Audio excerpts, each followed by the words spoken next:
Everyone tells us as artists to think outside the box, but how do you actually do that? When I started writing the script for this video, I tried to start by defining the box so we can then learn to think outside of it, but I couldn't. What I came to realize is that there is no real box. The only box is the filter in your mind that labels your ideas as good or bad, this or that. And it makes sense that our brains do this categorizing of ideas because we don't want to look stupid in front of someone else or say the wrong thing to the wrong person. In our daily lives, we can't always say exactly what we mean, but in our art, we have to. So this box in your mind is what prevents you from developing unique, creative, and meaningful concepts. There's a reason why when people brainstorm, they simply throw all of their ideas out there, no matter how crazy or unrealistic they seem, and leave the labeling for later. Even ideas that seem wild and impractical can be useful when applied in a different way or a different context. I can personally say that this box has held me back as an artist for a long time. I told myself that I was a video creator, but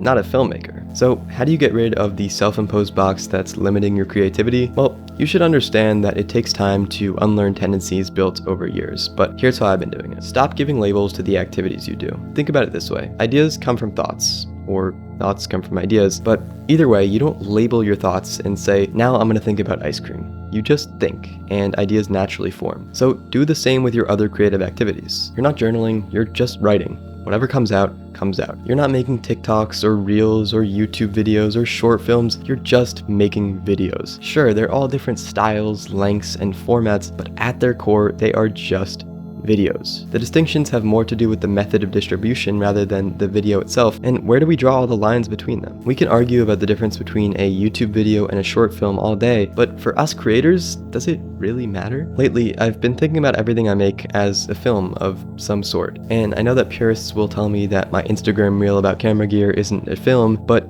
it's not about the output for me, it's about the input. When I eliminate the labels that confine my work to this box based on algorithms and the opinions of others, I free myself to create for myself. And I think it might surprise you how other people respond when you create art that you truly believe in. This channel's growth is a prime example of that. So maybe I am a filmmaker, or maybe I'd rather just forget the label for my own purposes, but I hope this video will help you lose the labels and just create.